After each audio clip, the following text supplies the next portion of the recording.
मित्रों, इस समय भारत की राजनीति के चिर युवा नेता जो गुजरात चुनाव के दौरान संभवतः एक भी सभा करने के लिए गुजरात नहीं गए, जो कांग्रेस पार्टी के 140 साल के इतिहास के सर्वाधिक असफल अध्यक्ष हैं, वो गुजरात कांग्रेस में सफलता का मूल मंत्र सिखाने के लिए कार्यकर्ताओं की बैठक ले रहे थे। और यद्यपि यह कांग्रेस पार्टी का नितांत अंदरूनी मामला है, परंतु उनके द्वारा दिए गए बयान निश्चित रूप से एक बार फिर कांग्रेस की आंतरिक दुर्गति और राहुल गांधी जी की विचित्र मनः स्थिति दोनों को ही इंगित करता है। श्री राहुल गांधी जी ने कहा कि कांग्रेस में दो प्रकार के लोग हैं, परंतु मैं कोई इससे मिला हुआ है, कोई उससे मिला हुआ है। मुझे लगता है अपनी पार्टी के लोगों को पब्लिकली ह्यूमिलिएट करने का ऐसा उदाहरण कभी देखने को नहीं मिलेगा। हम राहुल गांधी जी से पूछना चाहते हैं कि पहले यह बताइए कि आप किस किस से मिले हुए हैं, और आप जब विदेश में जाते हैं तो किस किस से मिल के आते हैं, और आपके साथ मिलने वाले लोग किस किस से मिले हुए हैं। और जब से सोनिया जी और राहुल जी का दौर आया है, तब से ही गुजरात में कांग्रेस की स्थिति ज्यादा खराब हुई है। आप अनेक संदिग्ध संस्थाओं से मिले हुए प्रतीत होते हैं।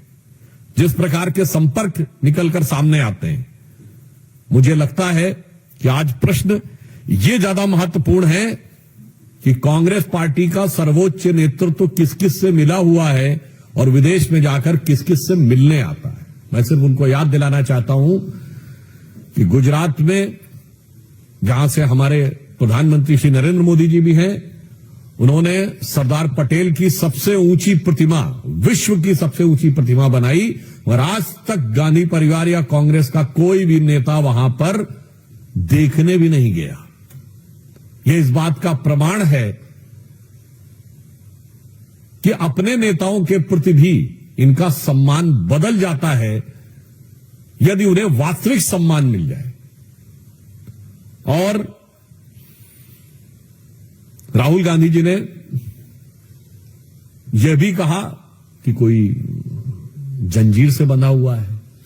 वैसे तो अब वो अपने जिन भी नेताओं के बारे में टिप्पणी कर रहे हैं कि वो बंधे हुए हैं, अब वो शेर हैं या कोई और हैं, जंजीर से बंधे हुए हैं। हाँ, ये बात सही है कि वो परिवारवाद की जंजीर ना हो तो पता नहीं कितने लोग छोड़कर जाने की बनाई स्थिति में तैयार हो जाए। मुझे लगता है, याद दिलाना चाहता हूं, सरदार सरोवर प्रोजेक्ट में जो लोग उनके विरोध में खड़े थे, धुर वामपंथी और नक्सलियों के समर्थन करने वाले लोग, वो सब राहुल गांधी जी के साथ थे। और राहुल गांधी जी ने कहा कि वो न शर्म से कह रहे हैं न डर से कह रहे हैं। तो मैं पूछना चाहता हूं, 2022 के चुनाव में कितनी सभाएं की थी राहुल गांधी जी ने आके? मुझे लगता है कि अपने पार्टी के ऊपर और जनता के ऊपर या संवैधानिक संस्थाओं के ऊपर या मीडिया के ऊपर दोषारोपण करते करते वो अपने लोगों पर भी दोषारोपण करने लगे। तो राहुल गांधी जी को मैं सुझाव देना चाहूंगा कि आप दूसरों में दोष देखना बंद करिए और आत्मावलोकन करिए। You do the self introspection, तो आपको समझ में आएगा कि बुरा जो देखन मैं चला, बुरा न मिलिया कोई, जो दिल खोजूं आपना, मुझसा बुरा न कोई। मुझे लगता है राहुल गांधी जी को सेल्फ इंट्रोस्पेक्शन करना चाहिए। वो देश की हर संस्थाओं के ऊपर, देश की संवैधानिक संस्थाओं से लेके, देश की सरकार से लेके, जनता, माननीय प्रधानमंत्री जी, और अब अपनी पार्टी के लोगों को भी अपशब्दों का प्रयोग करने लगे हैं। इसीलिए मैंने कहा यह कांग्रेस के अंदर की दुर्गति और राहुल गांधी जी की बिगड़ती हुई मनः स्थिति का प्रमाण है। दूसरा विषय यह है कि कर्नाटक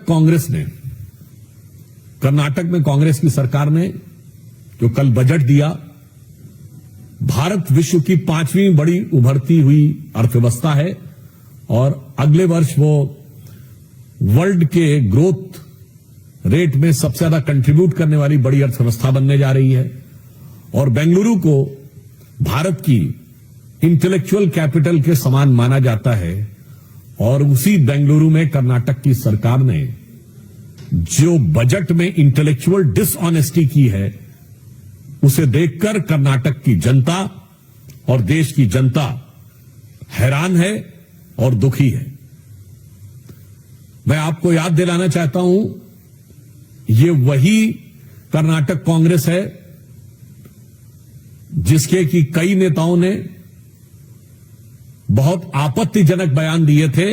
यहां के वित्त मंत्री रहे थे, संभवतः उनका नाम मिस्टर डीके सुरेश था, जिन्होंने यहां तक बोल दिया था कि टैक्स कलेक्शन यहां ज्यादा होता है और उत्तर भारत में कम होता है। तो पत्रकार ने उनसे पूछा कि क्या अलग होने पर विचार करना चाहिए, तो उन्होंने उसके लिए भी हां बोल दिया था। अब समझ में आता है कि वो जो टैक्स कलेक्शन हो रहा है उसका डिस्ट्रीब्यूशन कहां जा रहा है। और ये बात हम सीधे सीधे कांग्रेस पार्टी और कांग्रेस पार्टी के राष्ट्रीय अध्यक्ष भी वहीं से आते हैं, तो उनसे मैं पूछना चाहूंगा कि इस बजट में 500 करोड़ रुपए का प्रावधान केवल मुस्लिम समाज के बच्चों की स्कॉलरशिप के लिए, 400 करोड़ रुपए का प्रावधान उर्दू के बेहतरीन स्कूलों को और बेहतरीन बनाने के लिए, 150 करोड़ रुपए का प्रावधान वक्फ बोर्ड की संपत्तियों की मरम्मत के लिए, 1000 करोड़ रुपए का प्रावधान सो कॉल्ड माइनॉरिटी कॉलोनीज बनाने के लिए, 50,000 रुपए का प्रावधान नवविवाहित मुस्लिम दंपति को आर्थिक सहायता देने के लिए। और यदि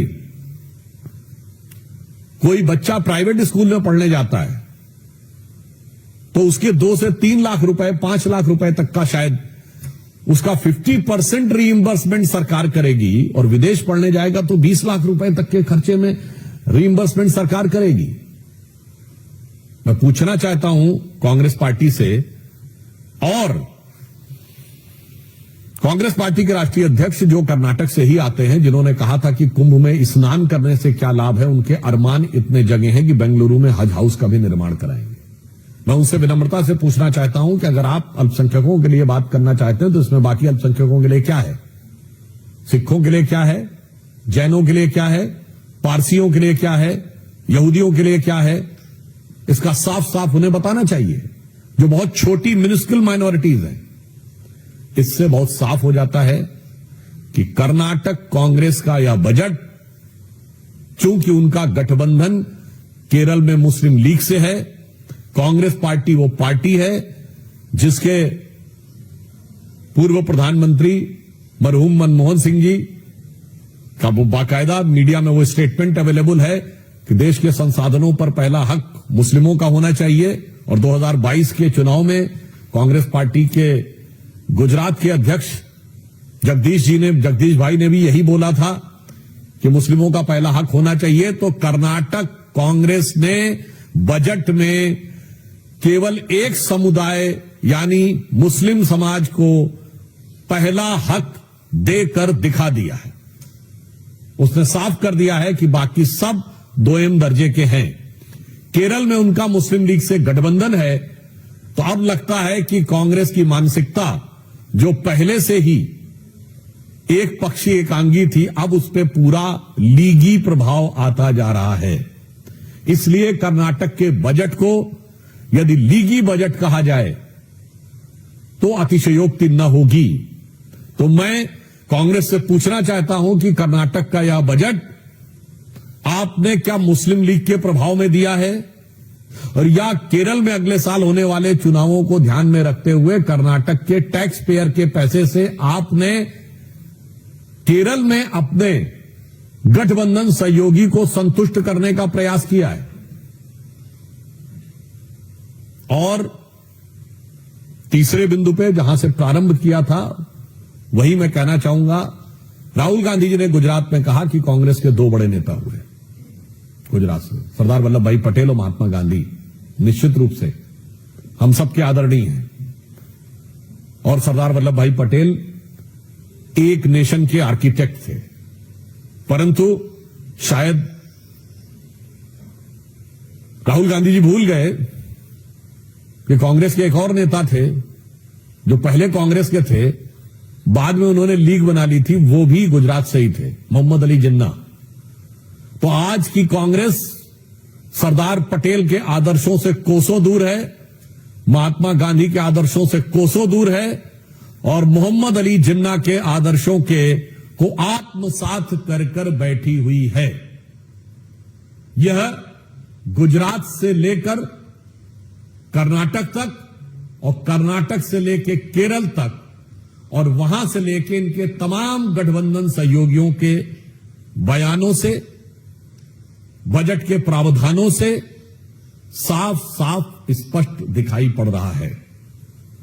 इसलिए हम देश की जनता से कहना चाहते हैं कि कांग्रेस पार्टी, ऐसा प्रतीत होता है कि सबकी आलोचना करते हुए अपनों की भी आलोचना करने लगी है और कर्नाटक के बजट ने बिल्कुल साफ कर दिया है कि किसी दौर में जो मुस्लिम लीग का स्थान था विभाजन से पहले के दौर में, अब भारत की राजनीति में वह स्पेस कांग्रेस पार्टी लेती चली जा रही है और यह सुविचारित तरीके से यह उनका विचार है। जो रामलला को प्रणाम करने अयोध्या नहीं गए, जो कुंभ में स्नान करने प्रयागराज नहीं गए, उन्होंने ही कर्नाटक के बजट में सारे प्रावधान करके अपने अरमानों को पूरी बेबाकी के साथ भारत की जनता के सामने रख दिया है। धन्यवाद।